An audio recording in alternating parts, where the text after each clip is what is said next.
Donc, on est de retour sur le podcast Hypercroissance en mode discussion d'affaires avec Jonathan Léveillé. Et aujourd'hui, on va lancer un nouveau concept sur le podcast qu'on risque de faire à une fréquence mensuelle. Peut-être des fois, ça sera un petit peu plus espacé, mais on va essayer de tenir cette fréquence de une fois par mois où on va partager avec vous qu'est-ce qui fonctionne au moment où on se parle dans nos entreprises. Donc, dans le jargon interne, chez J7, on appelle ça le What's Working Now et on va essayer de vous révéler qu'est-ce qui fonctionne bien et qu'est-ce que vous pourriez peut-être intégrer également dans vos organisations. Jonathan, est-ce que tu es excité de partager tes trucs et tes astuces avec l'audience? Absolument, puis encore plus excité d'entendre les tiens parce que te connaissant depuis quand même un bon petit bout, il y a toujours du bon contenu sur lequel s'inspirer. Donc, je pense que je vais être aussi excité que les gens qui nous écoutent peut-être aujourd'hui. Donc, c'est ça. On va partager des trucs et on va essayer de s'aider en tant qu'entrepreneurs qui veulent grossir leur organisation. Donc, si vous aimez le contenu, encore une fois, allez nous donner peut-être une petite note sur Apple Podcast, Spotify, un commentaire sur YouTube ou un commentaire sur la plateforme de votre choix pour nous dire que vous aimez le contenu. Toujours plaisant à entendre. Donc, What's Working Now, édition numéro 1, le 26 septembre 2023, c'est le moment qu'on enregistre ce podcast. Donc, moi, je vais vous parler de quelques points qui ont fonctionné récemment au niveau de notre organisation pour le marketing, développement d'affaires. Je pense que c'est un sujet que tout le monde aime aborder, un sujet également qui est plaisant à travailler à l'intérieur d'une entreprise. Donc, pour vous donner un petit peu de contexte, historiquement, dans notre organisation, on a toujours, et je pense qu'on en a déjà discuté sur le podcast, Jonathan, est une entreprise qui a bâti un peu son portfolio de clients, sa communauté, je dirais, même sa visibilité à travers du contenu, donc des podcasts, des conférences qu'on pouvait donner, certains contenus vidéo, des infolettes, des campagnes de publicité, des tunnels de vente, bref, toujours, ça a toujours été, pardonnez-moi, des initiatives publicitaires de contenu qui nous a amené notre clientèle. Et je pense que je l'avais dit également sur un podcast, à un certain point, à un moment donné, on a été capable de lancer des initiatives de contact à froid, donc de cold outreach en anglais qu'on appelle, et l'impact a été quand même assez intéressant parce que tout le contenu qu'on avait semé, entre parenthèses, commençait à porter ses fruits parce que les personnes qu'on contactait nous connaissaient déjà et automatiquement, vous aurez compris, que les conversations sont plus faciles. Donc ça, c'est une prémisse de base juste pour vous ramener un petit peu à comment notre groupe J7 Media, donc pour les gens qui ne le savent pas, J7 Media est une agence de publicité Facebook. On possède également une autre agence qui se nomme Pure Commerce, qui est spécialisée dans la croissance des boutiques en ligne. Et à travers tout ça, on a des petites boutiques en ligne qu'on possède et également une académie interne qui s'appelle la J7 Academy, où est-ce qu'on coach et on enseigne des trucs en marketing numérique et en publicité Facebook pour des annonceurs et des agences. Donc ça, c'est juste pour bien situer l'audience sur les services qu'on offre. Donc, du marketing qui nous amène de la clientèle, du contact à froid qui nous amène tranquillement un peu de clientèle. Et là, on a essayé de mixer ça encore un petit peu plus loin récemment. Et ça a été drôle parce que quand j'ai lu un récent livre que je vous inviterai à lire qui s'appelle 100 Million Dollar Leads de Alex Hormozy, un personnage qui est très présent en ligne, qui est excessivement intéressant à suivre. Quand il parlait un petit peu de ces techniques de croissance, de commercialisation, automatiquement, je me suis dit, wow, ces 4 techniques-là, littéralement, on les fait en ce moment. Et je voudrais vous partager un petit peu les résultats qui s'en déroulent. Donc, on fait beaucoup de campagnes pour générer des adresses email chez J7. Donc, on donne des contenus, des formations en ligne sur comment augmenter significativement ses budgets de publicité en publicité Facebook. On donne également des livres blancs, donc des lead magnets en anglais, en échange d'une adresse email.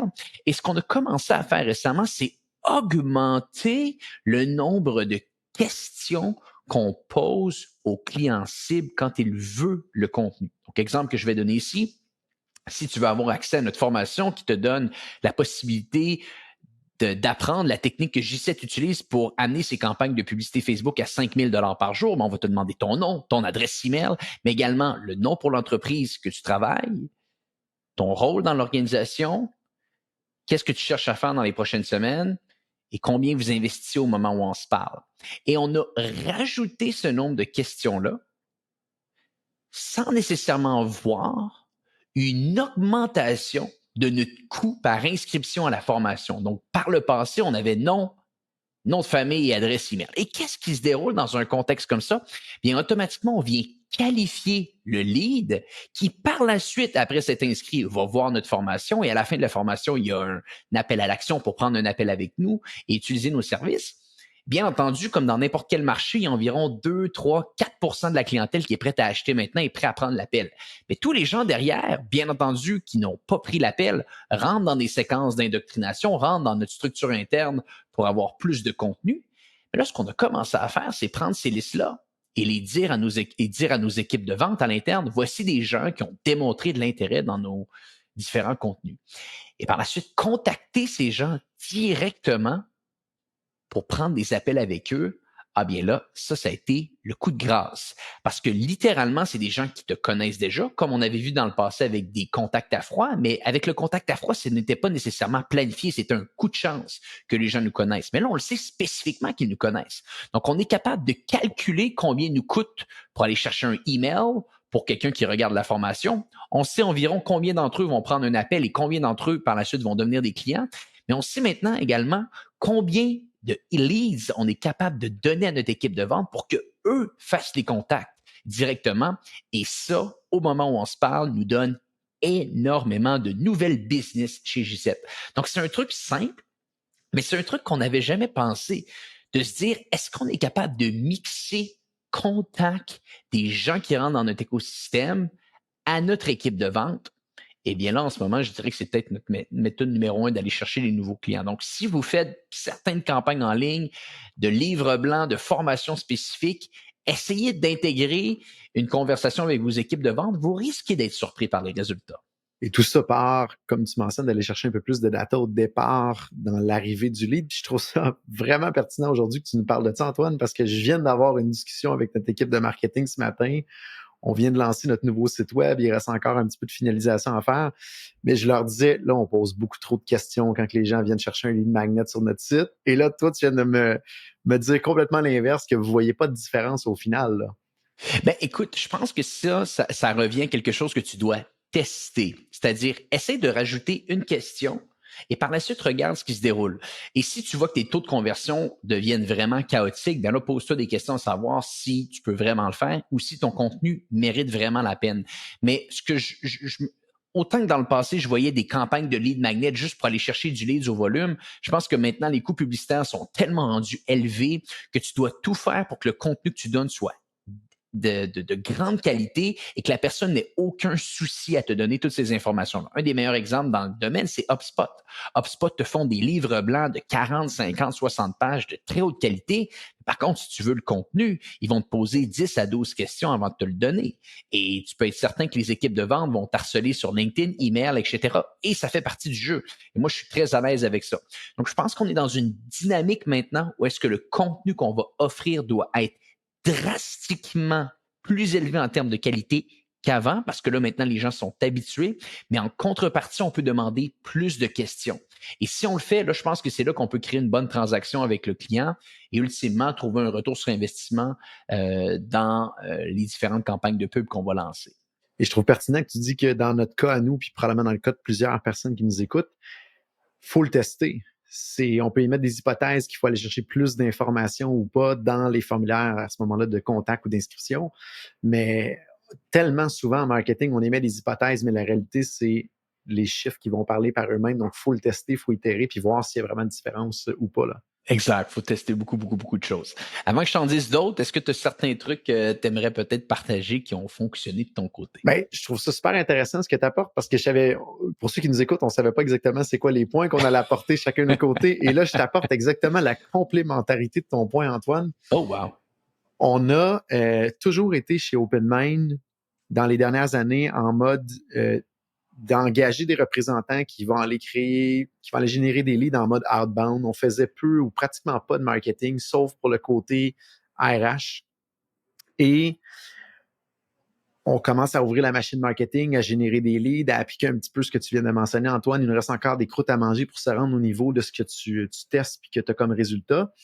Toutefois, un des éléments qu'on s'est beaucoup attaqué dans la dernière année, c'est du côté de la force de vente, du côté des représentants, la rapidité à laquelle on on-board un nouveau joueur, puis on l'amène à ce moment-là une vélocité qui fait du sens. Et ce qu'on s'est rendu compte, nous, de notre côté, c'est beaucoup, beaucoup, beaucoup de connaissances que le joueur ou l'employé qui rentre doit acquérir dans une courte période de temps, puis c'est directement relié à son succès si on est capable de bien lui transmettre le playbook, la méthode de vente, les arguments, ça va être quoi les objections, connaître l'offre de service. Et quelque chose qu'on a fait de manière itérative depuis 1 an, c'est vraiment de partir d'une formation pour nos reps qui était extrêmement décentralisée, avec des pièces de contenu un petit peu partout, des choses dans nos têtes, des choses dans une checklist qui est peu claire, donc le résultat est ordinaire, à quelque chose d'extrêmement structuré en termes de playbook. Et on a fait plusieurs itérations en termes de quel outil utiliser pour faire le playbook, puis en termes de contenu, et également en termes de c'est rattaché à quoi autour. Puis je m'explique plus clair, là. Donc, on est parti initialement de quelque chose de très décentralisé à se dire, on fait un playbook. Et là, on s'est inspiré un petit peu de ce que HubSpot apportait comme modèle de playbook. On s'est inspiré de des livres aussi, le Sales Development Playbook, entre autres. Et on s'est dit, parfait, on fait ça en format Word. Et là, ça a donné quand même un petit boost, mais on s'est ramassé avec un livre de 86 pages. Et, et qu'est-ce qui arrive à ce moment-là? Un rep qui arrive, tu y mets 86 pages, tu dis voici la méthode est là, lis ça et mets ça en application. Donc, on est passé de on n'a rien à on a trop de choses et ça devient trop lourd, trop problématique. Et là, ce qu'on a fait il y a 6 mois, on a décidé de faire une version 2 de ce playbook-là et d'utiliser un petit outil qu'on utilise régulièrement ici qui est ClickUp, qui est un peu à la Monday et compagnie, là, et de réussir à créer de la documentation dans ClickUp, mais j'aurais peut-être pas le bon terme en français, mais collapsible. À ce moment-là, qu'on est capable de créer des sections, des sous-sections qu'on peut fermer, réouvrir, qui fait que le représentant est capable plus facilement de naviguer dans le playbook et est capable plus facilement d'aller chercher ses données. Et l'autre avantage qu'on a réussi à mettre en place et qui fonctionne bien, c'est que maintenant, quand un représentant nous demande « Hey, comment ça fonctionne un coup j'ai signé un prospect? C'est quoi le processus pour le légal? » On est capable, dans ClickUp, d'aller taguer la personne puis dire « C'est d'ici, viens chercher l'information là. » Donc maintenant, c'est plus je vais te le montrer, c'est je te tag dans ClickUp puis va chercher l'information dans le playbook. Et si c'est pas clair pour toi, représentant qui vient d'arriver dans l'organisation de ce qu'on a mis là, fais-nous signe puis on va bonifier la documentation. Donc, on est parti de quelque chose de très déstructuré à quelque chose de trop structuré à maintenant quelque chose de bien balancé dans ClickUp. Et là, on le voit, on a 2 nouvelles personnes au développement des affaires qui est en poste avec nous là, depuis quelques semaines. Puis on est capable rapidement de les élever. Et l'autre gain qu'on a été chercher, c'est que les pitchs de vente, on les a filmés avec Berrycast, qui permet de filmer son écran, qui permet de filmer un peu le visuel et le son. Explique-nous qu'est-ce que Ben Berrycast. oui, très bon outil que tout le monde devrait utiliser d'ailleurs. C'est un outil qui est utile dans plein de contextes, mais entre autres, dans des cas de formation, on peut filmer son écran, parler et enregistrer également la caméra pour expliquer quelque chose. Et là, les gens peuvent venir écouter ces petites vidéos-là. Ça fait un petit lien qui est unique, qu'on peut venir déposer n'importe où. Dans notre cas, nous, on les prend, on les met, exemple, dans ClickUp. Et à partir de là, on est capable de filmer les pitchs de vente et l'explication de n'importe quel processus au niveau de vente. Et ce qui fonctionne bien, qu'on est en train de pousser, c'est que on a créé des grilles que toutes ces vidéos-là, et les nouveaux représentants qui viennent, on leur donne une date à laquelle ils doivent écouter ces vidéos-là et filmer leur propre vidéo à eux pour qu'ils puissent nous prouver qu'ils ont compris ce qu'il y avait dans la vidéo et que ça fait du sens à ce moment-là. Donc, ça nous permet de réduire considérablement la rapidité à laquelle on prend un rep qui ne connaît rien de notre business puis connaît rien de notre playbook à il est capable d'aller faire un pitch à un client puis d'expliquer comment ça se fonctionne. Donc, c'est un élément qu'on a réussi à pousser plus loin. Il nous reste encore quelques petites marches à monter, mais je dirais que c'est un bon gain qu'on a été chercher dans les 6, 9, 12 derniers mois. Comme je dis encore, de partir de quelque chose qui était très déstructuré à trop structuré qui était trop lourd à arriver à quelque chose qui était dans le juste milieu. Et là, ça devient intéressant dans le contexte où ce que tu dis, Antoine, quand tu génères des leads, ben, il faut que tu aies des reps pour être capable de bien répondre à ces leads-là et les closer. Et là, un bon playbook qui est bien balancé entre trop structuré puis pas assez structuré. Et je pense la clé du succès pour la prochaine étape. Et c'est un gain que nous, on a réussi à faire là, considérable dans les derniers mois. Là. Puis dis-moi, je veux dire, c'est quand même une certaine structure au niveau de la force de vente.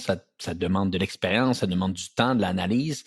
question personnelle ici, est-ce que c'est toi qui as construit ça ou tu as vraiment une personne en charge, responsable des ventes, qui est là pour essayer de s'assurer que les manuels d'instruction, que les contenus soient distribués aux bonnes personnes? Qui s'occupe un petit peu de ça au niveau de la direction? Dans la création du playbook, c'était notre personne qui s'occupait de la direction des ventes et moi, on s'est tagué, on avait créé la structure, puis on s'est tagué à l'intérieur pour dire, toi, tu fais telle partie, mais telle partie. Fait que le premier draft a été fait collaboratif entre le directeur des ventes et moi. Et la meilleure pratique qu'on a mis en place pour faire évoluer le playbook, c'est qu'on se met une rencontre aux 4 à 6 semaines avec l'équipe de vente.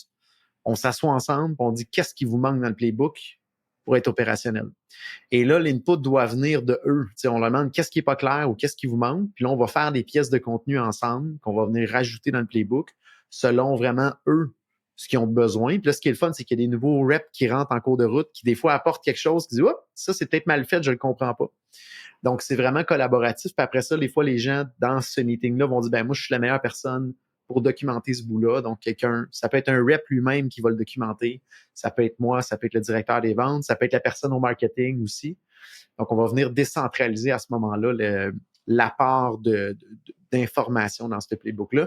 Idéalement, j'essaie d'en prendre le moins de mon côté, d'en donner le plus à l'équipe. Donc, aujourd'hui, je dirais dans les nouveaux éléments qui sont mis dans le playbook, 90% du temps, c'est pas moi qui va le mettre dedans, c'est l'équipe ici directement. Très structuré, j'adore ce que j'entends. Est-ce que tu aimerais que je t'en partage un autre? Ben, Un vas-y, autre Antoine. What's Working Now de mon côté? Absolument. Donc, je pense qu'un des défis aussi, puis je reste dans le marketing, la prochaine fois, on vous le promet, on va essayer de bifurquer un peu RH, marketing, management, etc. Mais aujourd'hui, j'ai l'impression que Jonathan et moi, on est dans le mood du marketing. Un des points souvent qui va se dérouler quand on fait des campagnes d'acquisition de publicité, ça va être de justifier le retour sur investissement. C'est-à-dire, on investit, disons, 10 000 sur le 10 000 combien qu'on est capable de retrouver, de remettre dans nos poches et surtout en combien de temps. Ça, c'est un des défis que n'importe quelle organisation, n'importe quel propriétaire d'entreprise qui nous écoute aujourd'hui va avoir comme défi en tant qu'organisation. Donc, souvent, la question à se poser, c'est de se dire, bon, si vous êtes surtout dans une entreprise B2B, parce que Jonathan est dans le B2B, je le suis également, il y a certainement des gens qui nous écoutent qui le sont aussi. Souvent, un des enjeux que vous allez avoir quand vous allez faire des campagnes de pub sur Facebook, sur Google, etc., va être d'avoir ce qu'on pourrait appeler des prospects de qualité, des prospects qualifiés pour travailler avec vous. C'est-à-dire, vous allez générer des formulaires de gens qui veulent travailler avec vous, mais finalement, vous regardez les différents critères. Bon, chiffre d'affaires qui est peut-être un petit peu trop bas, les enjeux techniques ne sont pas nécessairement reliés à ce que je suis capable d'offrir. Bref, l'organisation n'est peut-être pas à une taille qui est bonne pour nous. Mais ça va arriver très souvent. C'est-à-dire que vous pouvez générer 10 prospects. Il y en a peut-être un ou deux qui est qualifié. Je ne sais pas si ça t'est déjà arrivé, Jonathan, mais à mon avis, tous les gens qui remplissent des formulaires sur votre site, ça ne doit pas être vos clients idéaux le jour 1. Là. Absolument pas. Bon, donc, qu'est-ce qui se déroule? Malheureusement, il va y avoir une perte sèche au niveau de l'investissement. C'est-à-dire que pour générer un formulaire, disons que ça nous coûte en moyenne 100 $ de publicité Facebook ou 100 $ de publicité Google, mais si uniquement un des 10 formulaires qui devient bon, ben là, on aura compris que ça nous coûte 1 000 $ le bon rendez-vous comparativement à 100 $ le lead. Et là, la question à se poser, c'est est-ce qu'on est capable d'être rentable avec ça? Très souvent, des organisations ne pourront pas l'être parce que par la suite, sur le rendez-vous, il y en a peut-être 1 sur 5 qui va closer. Donc, finalement, ça te coûte 5 000 $ générer une vente. Est-ce que le client reste longtemps chez toi? Bref, vous comprenez un petit peu l'équation mathématique que je suis en train de mettre de l'avant. Un des points qui peut être intéressant pour vous à analyser, et nous, c'est ce qu'on a fait, c'est de se dire qu'est-ce que vous êtes capable de faire avec les 9 autres prospects? Assumant que sur les 10 qui ont rempli un formulaire sur votre site Internet, seulement un est bon. Donc, les 9 autres prospects qui, en date d'aujourd'hui, vous ne pouvez rien faire. Et si vous êtes capable de vous ouvrir les yeux et d'être moindrement créatif, vous risquez finalement d'être capable de faire de l'argent. Donc, une des manières de notre côté qu'on s'y prend, ben, la première chose, et ça a été un petit peu un coup de chance, ça a été de se rendre compte que très souvent, il y a des entreprises qui viennent nous voir pour qu'on gère leur campagne de publicité. Et il y a également des entreprises qui viennent nous voir pour qu'on forme leurs équipes pour gérer leur campagne de publicité.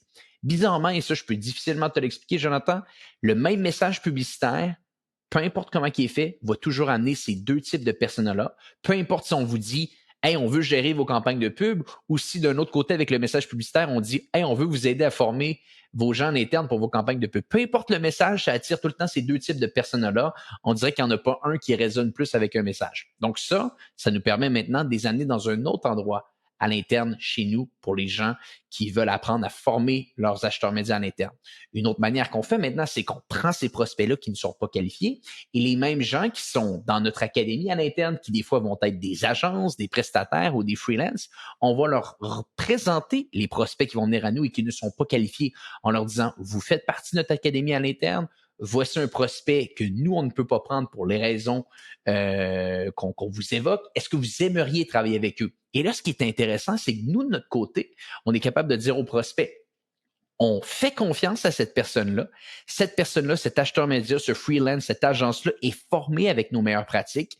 Au moment où on se parle, vous n'avez pas les critères pour travailler avec nous, mais cette personne-là peut vous prendre comme client et elle est formée au niveau des meilleures pratiques. Donc, ça met en confiance le client.